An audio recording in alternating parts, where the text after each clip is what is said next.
bercakap tentang penjara, sesiapapun gerun mendengarnya. Seolah-olah burung yang terbang bebas terkurung di dalam sangkar tanpa boleh terbang kemana-mana.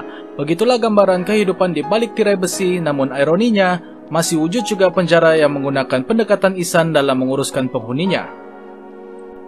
Berikut adalah perkongsian saya mengenai 5 penjara paling unik di dunia. Pertama, Penjara San Pedro, Bolivia. Penjara paling unik karena bukan sahaja banduan malah keluarga pun boleh turut serta dan menginap di dalam sel tahanan. Aneh bukan?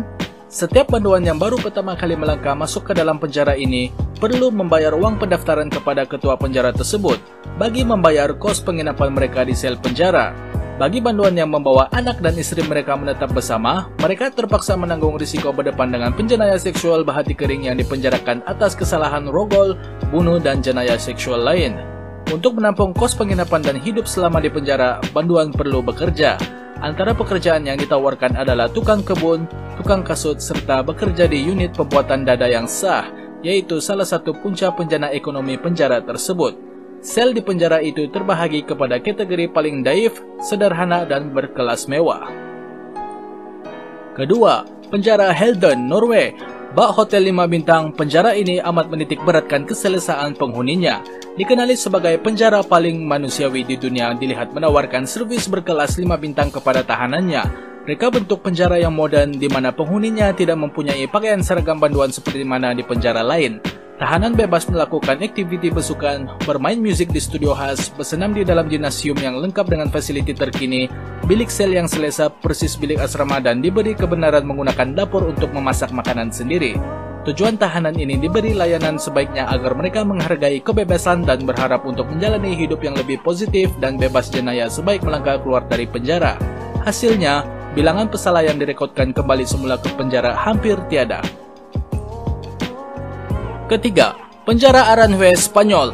Mendapat jolokan penjara mesra keluarga, banduan yang mempunyai anak mendapat keistimewaan untuk membawa anak dan istri sama-sama menetap di dalam sel dikhususkan untuk keluarga yang mempunyai 36 unit kesemuanya. Di dalam bilik tersebut, katil khusus untuk bayi yang dihiasi dengan permainan comel menjadi penyeri buat anak-anak mereka.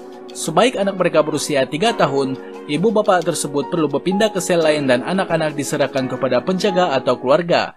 Lazimnya sebelum anak-anak kecil tersebut berusia 3 tahun, ramai banduan wanita ataupun istri si pesalah lelaki akan berusaha untuk hamil dan melahirkan anak lagi, dengan harapan mereka boleh sama-sama tinggal dalam sel yang sama seperti keluarga normal lain.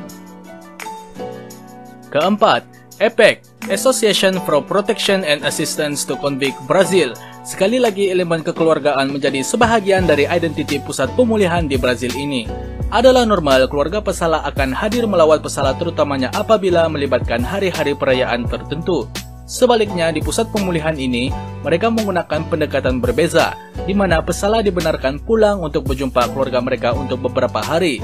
Tujuannya bagi menambahkan rasa ingin berubah di kalangan banduan dan mereka boleh kembali ke pangkuan keluarga dan masyarakat dengan semangat positif. APEC juga menggalakkan pesalah ini bekerja di dalam penjara dengan melakukan aktiviti pertanian, pertukangan, menjahit, dan pelbagai ilmu kemahiran lain yang mana boleh dimanfaatkan sebaik mereka keluar dari pusat ini. Kelima, Penjara Bastøy, Norway. Penjara yang mendapat gelaran penjara paling baik di dunia karena layanannya terhadap tahanan. Keselesaan penghuni penjara menjadi fokus utama penjara ini. Setiap seorang tahanan layak menghuni sel selesa sendirian. Mereka perlu berkongsi penggunaan dapur untuk memasak makanan mereka sendiri. Setiap hari, tahanan akan diberi makan sekali sahaja dan sekiranya rasa lapar, mereka diberi kebenaran membeli bekalan makanan di pasar raya tertentu dengan menggunakan uang allowance yang diberi oleh pihak penjara berjumlah $90 sebulan. Selain itu, untuk mendapatkan duit tambahan, tahanan ditugaskan menguruskan tanaman, menjaga kuda, membaiki basikal, melakukan kerja-kerja petukangan dan pemeliharaan kemudahan yang terdapat di Pulau Bastøy. Penjara yang terletak di pulau itu mempunyai hanya 69 kaki tangan penjara yang mengawal hampir 115 tahanan. Hanya 5 pegawai ditugaskan bagi menjaga tahanan ketika sesi malam.